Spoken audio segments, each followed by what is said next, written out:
21년 5월 한국장학재단 콜센터 운영 민간사업자가 변경됩니다. 2년마다 소속 회사가 바뀌는 한국장학재단 콜센터 상담사들. 콜센터 이대로 운영해도 되는 걸까요?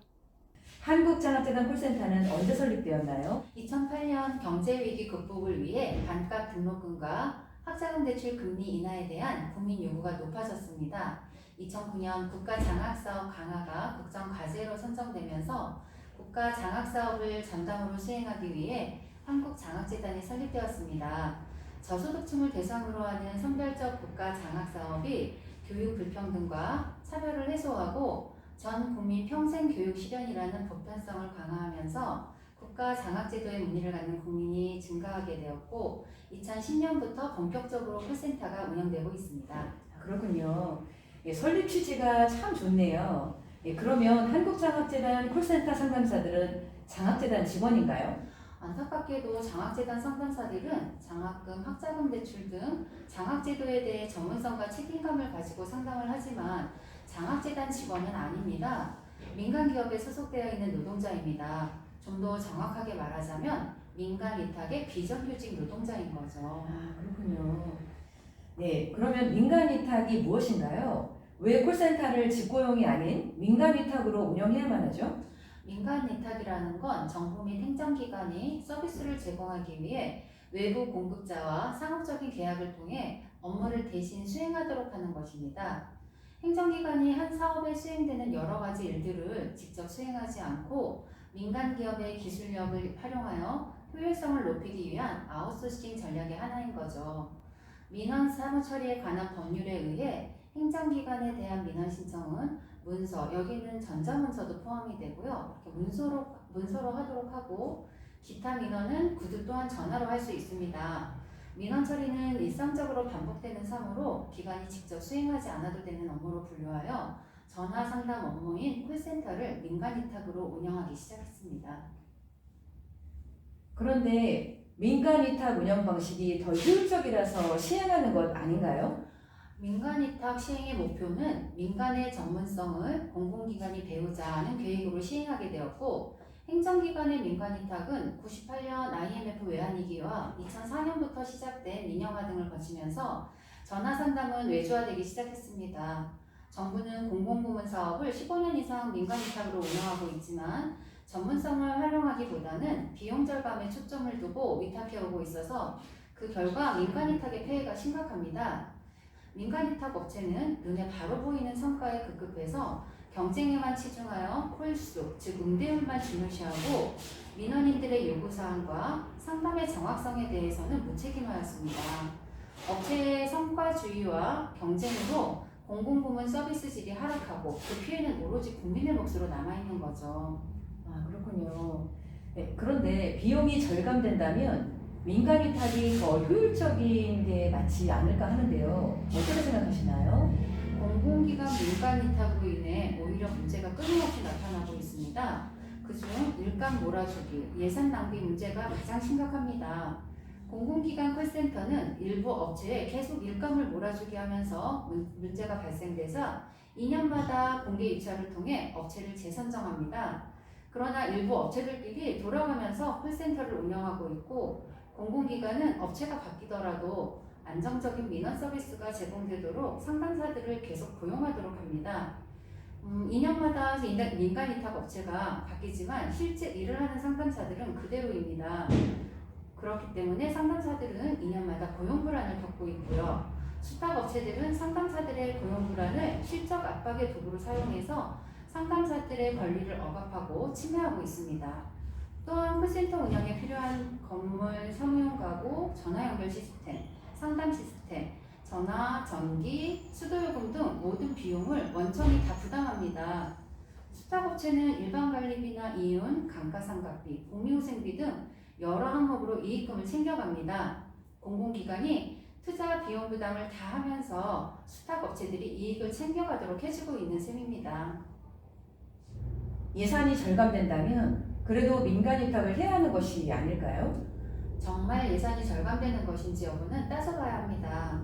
2019년 3월 22일 노사 전문가협의회 회의 내용을 보면 민간 업체가 사무공간, 필수 장비 및 전화 연결 시스템을 ASP 방식으로 제공하면 연간 8억 원가량의 비용이 절감된다는 이유로 콜센터를 민간 위탁으로 결정을 해버린 것인데요. 연간 8억 원 절약 정말 큰 금액입니다. 그런데 20억짜리 물건을 12억에 사오게 되면 물건을 팔아서 수익을 내야 하는 기업들은 이 차익 8억을 어디서 보충하게 될까요? 장학제도니 비용 절감이라고 말한 8억 원은 알고 보면 콜센터 상담사들의 피와 눈물이었습니다. 한국장학재단 콜센터 상담사들은 2년마다 도급업체가 변경됨에 따라 근속 인정은커녕 급여는 줄어들고 처우는 계속 하락하는 상황입니다. 네, 말씀하신 내용을 들어보면 절약한 비용 8억은 한국장학재단 상담사들의 피와 눈물이라고 하셨는데요. 어떤 상황인지 말씀해 주실 수 있을까요? 2010년부터 콜센터가 운영되면서 업체가 5번 교체됐습니다. 4개의 회사로 나누어서 운영될 때에는 회사 간 실적 경쟁으로 상담사들은 엄청난 실적 압박과 인격 모독을 고스란히 견뎌야 했습니다. 2017년도에는 서울에서 운영되던 콜센터를 7개 지역으로 분산시키면서 많은 상담사들의 본인의 의지와는 상관없이 퇴사를 당했습니다. 그런데 2019년 2월에 7개 지역 콜센터 운영이 비효율적이라는 이유로 부산, 대전, 강원, 전북, 경기 지역 콜센터가 폐쇄되면서 또다시 80명의 상담사가 일자리를 잃었습니다. 또다시 일자리를 잃을까 불안에 시달리고 있습니다. 그렇다고 현재까지 일하고 있는 상담사들의 처우가 좋은 것도 아닙니다. 공공기관 콜센터 부문 최하 임금 수준으로 3년째 임금은 동결입니다. 동일노동 동일임금 원칙은 한국장학재단 콜센터에서는 꿈같은 이야기고 차별받고 있습니다. 현 시점에서 한국장학재단 콜센터 상담사들의 요구사항을 말씀해 주시겠습니까? 공공기관 콜센터는 업무 특성상 상시 지속 업무이며 대국민 서비스 최접전 업무입니다. 한국장학재단 콜센터 상담사들은 상담을 요청하는 고객님들께 전반적인 장학제도를 안내해드리고 고객님의 상황에 맞추어 필요한 사항을 점검하고 안내함으로써 단순히 전화번호만 안내하는 간단한 업무가 아닙니다. 정규직 전화 필요성에 대해 노사 전문가 협의회를 통해 신축 논의가 진행되었어야 했으나 장학재단은 이에 당사자의 의견 청취는 시도조차 하지 않았고 노사 전문가 협의회는 단 1회만 진행했습니다. 우리 장학재단 콜센터 지회는 미흡한 회의 결과부터 바로잡기 위해 노사 전문가 협의회를 다시 개최할 것을 강력히 촉구합니다. 그렇군요. 네, 그렇다면 노사 전문가 협의회를 다시 개최할 것을 요구하는 이유가 무엇일까요? 노사 전문가 협의회는 이해 당사자인 노동자들의 의견을 듣고 정규직 전환 필요성에 대해 심층적인 논의를 하도록 되어 있습니다. 장학재단은 노사 전문가 협의회 개최에 대한 어떤 공지도 없이 근로자 대표성이 없는 한 개인을 참석시키고 각본대로 그 개인의 의견만 청취한 후 민간 위탁으로 결정을 했습니다. 그야말로 밀실 협의를 통해 콜센터 상담사들의 고용 안전 문제를 일사천리로 결정해버린 것입니다. 콜센터 노동자들은 마땅히 말할 기회도 제대로 부여받지 못하고 지금까지도 도급업체의 감시 체계와 열악한 환경에서 근무하고 있습니다. 말씀을 듣다 보니 한국장학재단 상담사분들의 슬픔과 아픔이 고스란히 느껴져서 참 안타깝네요. 노사 전문가 협의회가 다시 개최가 된다면 어떤 이야기를 하고 싶으실까요? 바라는 점이 있으시다면 마지막으로 한 말씀 부탁드리겠습니다. 한국장학재단은 10년간 콜센터 운영을 통해 콜센터 운영에 대한 전문 기술력도 이미 갖추었고 검증된 상담 인력도 확보한 상태입니다. 한국장학재단 콜센터 상담사들의 정규직 전환을 추진해야 하는 타당성과 마땅함에 대해 논의하고 고용 안정 및 공공성을 강화하여 국가 장학 사업이 제대로 운영될 수 있도록 콜센터 상담사로서 업무에 매진하고 싶습니다. 행복한 고객 뒤에는 행복한 상담사가 반드시 존재해야 함을 기억해 주셨으면 합니다.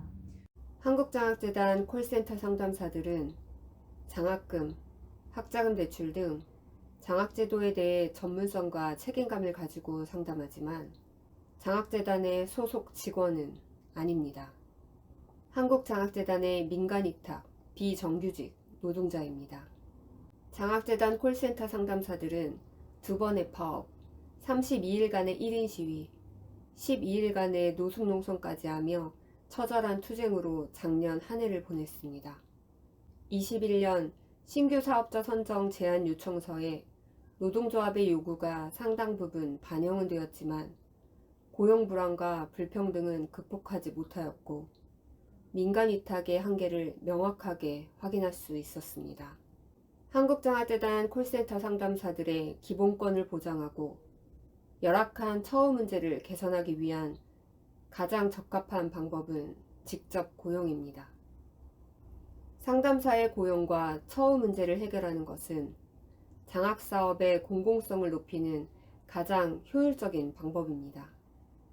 콜센터 상담사들이 직면한 근본적인 문제를 해결하기 위해 노사 전문가 협의회를 재구성하고 정규직 전환 논의를 시작할 것을 요구합니다.